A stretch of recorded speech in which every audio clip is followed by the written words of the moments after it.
The Gray Fox presents a charming outlaw, but cynics note it's just another romanticization of criminality. Society loves a gentleman bandit until he robs them. The film's nostalgia masks the reality. Real victims, real trauma, real consequences ignored for a pretty story.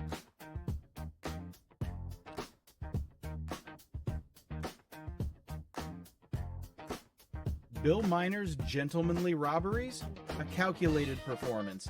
He knew charm disarms just like the film's aesthetic softens his crimes. It's all branding. The polite thief, the noble criminal. A convenient myth to sell tickets and soothe guilty consciences about admiring lawbreakers.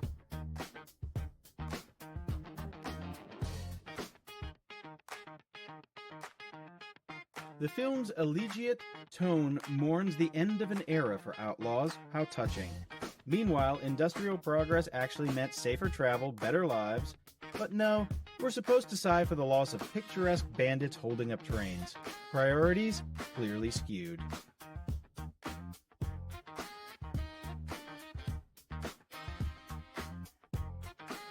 Kate Flynn's fascination with Miner?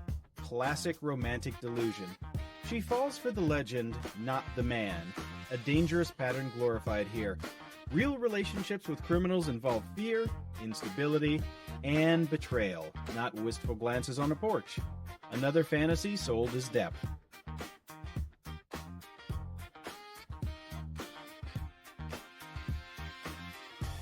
The cinematography is beautiful, deliberately so. It aestheticizes crime, making robbery look poetic.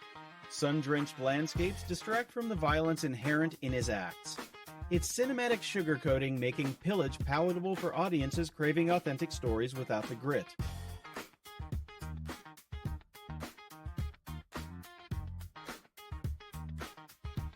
Miner's code of honor among thieves? Please, it's self-serving pragmatism. Loyalty only extends as far as it benefits him. The film frames this as nobility, but cynics see a survival tactic, another layer of manipulation in a life built on taking from others.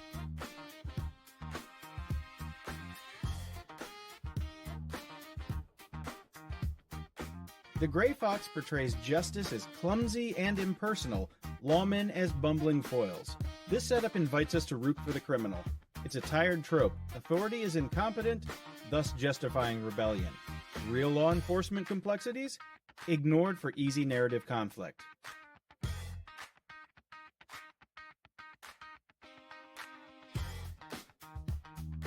Nostalgia for the Wild West is inherently cynical. It glosses over hardship, injustice, and violence of the era, cherry-picking the romantic bits. This film participates in that sanitization, turning a brutal period into a backdrop for a charming character study.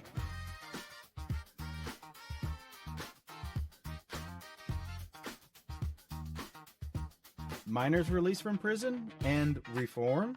The film hints at redemption, but cynically, it's just a change of venue. He returns to crime because it's who he is. The system failed to rehabilitate, and the film barely critiques this, just accepts it as fate.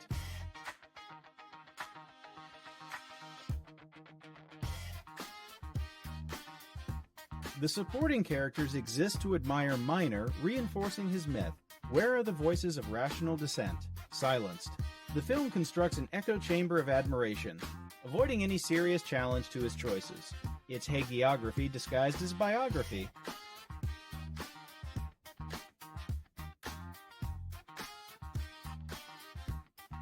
Technological change frames the story, but the film sides with the Luddite outlaw. Progress threatens his way of life. A life of theft? We're meant to sympathize? This backward-looking sentimentality rejects societal advancement in favor of criminal nostalgia.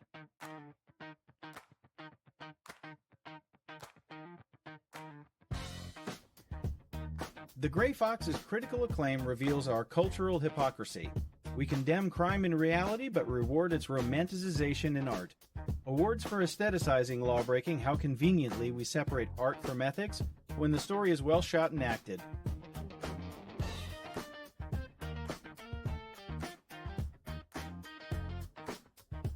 Miner's aging adds a layer of pathos, but cynically, it's just another manipulation. Old man out of time evokes sympathy, deflecting from his choices. age doesn't absolve criminality, the film uses it to soften his edges, making him more palatable.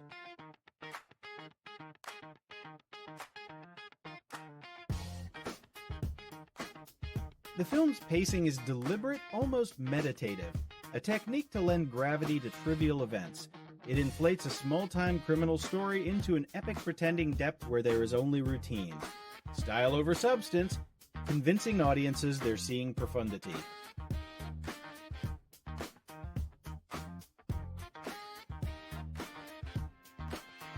Ultimately, The Gray Fox is a beautifully crafted lie. It asks us to mourn a criminal's fading world, ignoring the societal gains from his obsolescence. Its cinema is reactionary fantasy privileging individual myth over collective progress, and audiences eat it up.